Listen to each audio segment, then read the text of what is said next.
ഈ മരിക്കാൻ കിടക്കുന്ന ആൾക്കാരോടെ അവരുടെ ലൈഫിലെ ഏറ്റവും വലിയ റിഗ്രറ്റ് എന്താണെന്ന് ചോദിച്ചപ്പോൾ ഏറ്റവും കോമൺ ആയിട്ട് പറഞ്ഞ മറുപടികൾ എന്താണെന്നറിയാമോ?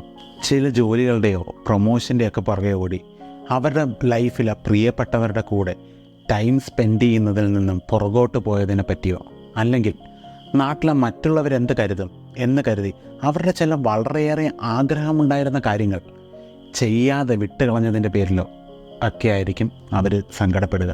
ഒന്ന് ആലോചിച്ച് നോക്കുക. ഇന്ന് ജോലിയിൽ വളരെയധികം സ്ട്രെസ്സ് ഫേസ് ചെയ്യുന്ന ഒരാളാണ് നിങ്ങളെങ്കിൽ നിങ്ങളൊന്ന് റീപ്രയോറിറ്റൈസ് ചെയ്യണ്ടേ?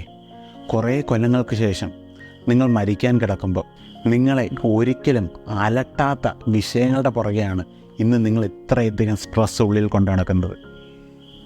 ഒന്ന് റീപ്രയോറിറ്റൈസ് ചെയ്യുക. ഈ സ്ട്രെസ്സൊക്കെ തനിയെ കുറഞ്ഞുകൊള്ളും. നിങ്ങൾ ഫേസ് ചെയ്യുന്ന ഓരോ സിറ്റുവേഷനിലും ആലോചിക്കുക, 20 കൊല്ലം കഴിയുമ്പോൾ ഇന്നത്തെ ഈ സിറ്റുവേഷൻ എന്നെ ബാധിക്കാൻ സാധ്യതയുണ്ടോ? ഇല്ലെങ്കിൽ അതാലോചിച്ച് വിഷമിക്കാതിരിക്കുക.